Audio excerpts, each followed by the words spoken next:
My next guest has got a huge fight coming up here against Fedor Emelianenko at Bellator 269 on October 23rd. It's Tim Johnson joining me here on the program. Tim, how's it going, man? It's going great. I bet it is. Getting to fight a legend in Fedor. When did you find out, and what was your reaction when you found out the news? I found out,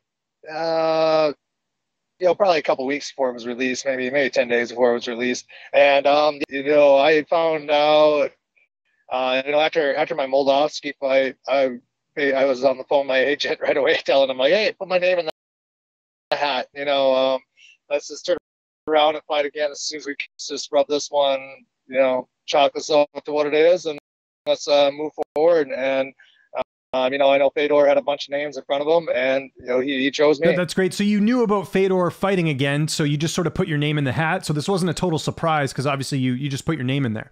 It was a little bit of a surprise, if I'm being honest. I was hearing a couple of the names that he was connected with, and I actually talked to my agent, and I was like, hey, if I'm the kind of the low guy on the totem, let's try to get something turned around. And even like a week later, he called and said, hey, you won the lottery for it. And I was like, all right, let's make it happen. Yeah. And outside of fighting for the title, is this the biggest fight of your career? I mean, it doesn't get much better fighting a legend like Fedor Emelianenko. Biggest fight of my career. Some people were like, there's almost a lose-lose, and I'm like, oh, this is a win-win.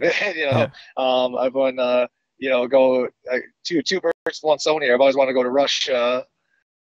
And now I get to go to Russia, and I get to fight one of the greatest heavyweights of all time. Is it a bit of vindication as well? You're a guy that's worked, you've been in the UFC, you fought some really good fighters throughout your career. You've really worked at it to get to not only get your title opportunity like you had in your last fight, but also just, in general, just really, you didn't have an easy road to get to where you're at. Do you feel like this kind of vindicates your career, getting an opportunity like this, that people are finally recognizing you're a great heavyweight here? A lot of people, fans and analysts and everything have kind of put me in the box of over my career of just kind of being a middle of the road heavyweight or a fighter, and they're happy and content putting me there. But my last 3-4 fights, I'm trying to work myself out of that box. I'm trying to make myself a top team, establish myself as a top tier heavyweight.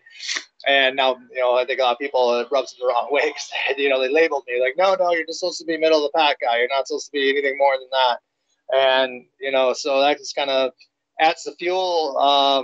To me, heavyweights sure later in our career, 35, 36, 38. I mean, that's all the champions are in that age group. And I just kind of use everyone who doubts and doesn't want me to be a little bit more. I just kind of let that fuel me and, try to keep proving myself and everyone else. You referenced the title fight there in your last fight. What did you take away the most from that performance that you're bringing into this fight? I definitely have a gas tank. Everyone, they don't think I passed the eye test because I got some love handles. But, between me and Moldovsky, when the 5 rounds were over, he was the one who was doubled over, and I was ready to go more rounds. I had gas in the tank yet, and, maybe that's why I lost. Maybe I was conservative a little too much. But, taking back, if I do that fight, there's a handful of things I do different, and hopefully we can run it back again, and when he's a champ for another title, and I can make those adjustments. How do you match up against Fedor in this fight? I mean, we're talking about a legend here. Still, I think he's still got that that knockout power. But how are you looking at this fight from a style perspective? Oh no, absolutely. He's heavy power is last thing to go, and he still definitely has it. And I use an analogy when people have been asking me about this recently, and I think it's pretty much fits the par. Say you got a Division I basketball player, just stud, like top basketball players in college basketball. But in order for him to reach the NBA, he has to win a one-on-one game with Michael Jordan. He's probably going to win, but it's still Michael Jordan. And that's kind of the way I'm looking at this fight. It's I don't know if this is going to be his last one or he's going to do one more after me. Who knows? But if it is, he knows that it's one of his last ones. He's going to be coming out as strong as we've ever seen him. He's not coming out here for a paycheck. He doesn't need it.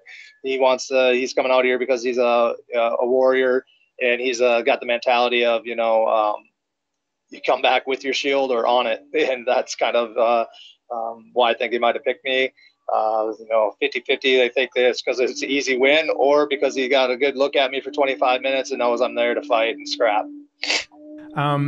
Who have been some of your main training partners for this camp? Who you mainly working with? I know you're going back and forth, right, because of your military stuff. But how have you mainly been working with in Vegas?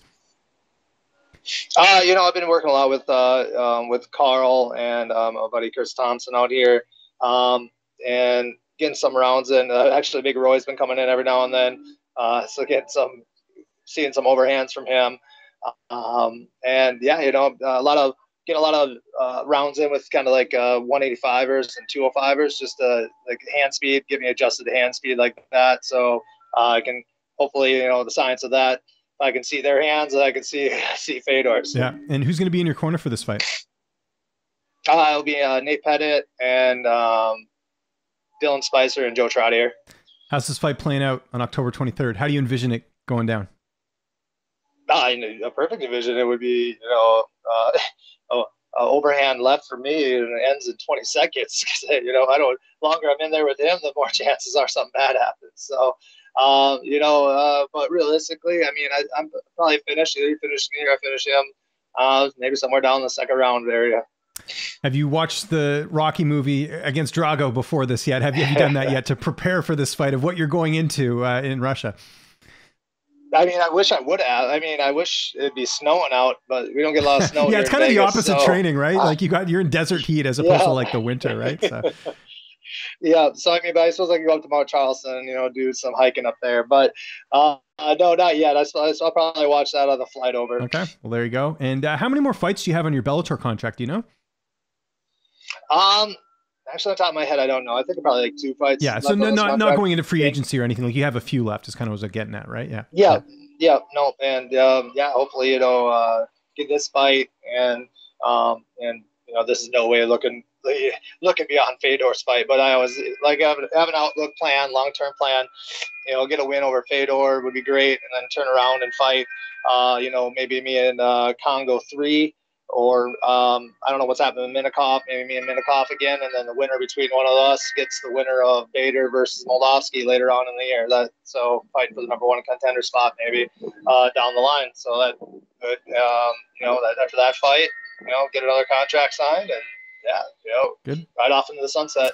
Yeah, no, absolutely. You got it all laid out there. And then in terms of downtime, what's that looking like? You watching the Vikings? They just beat my Seahawks yesterday. No, I haven't.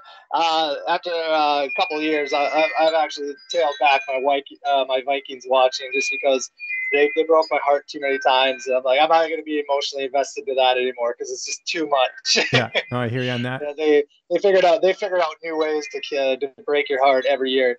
So, but no, I did watch a little bit of that, and I was pretty surprised that they actually beat the Seahawks, to be honest. 2 more quick questions. I don't know if you caught UFC 266 on the weekend. If so, what did you think of Nick Diaz's return to the cage? No, I actually didn't. I didn't catch it, but I watched some highlights of it, and it's great to see Nick back in there because he's Nick Diaz. I wouldn't have thought, honestly, didn't know there was a time that you'd ever see him fight again. Mm-hmm. So it was nice seeing him in there. I think take it with a grain of salt. Might only get to see him a couple more times. I don't know what seemed like his interviews and his what he was saying was kind of perplexing.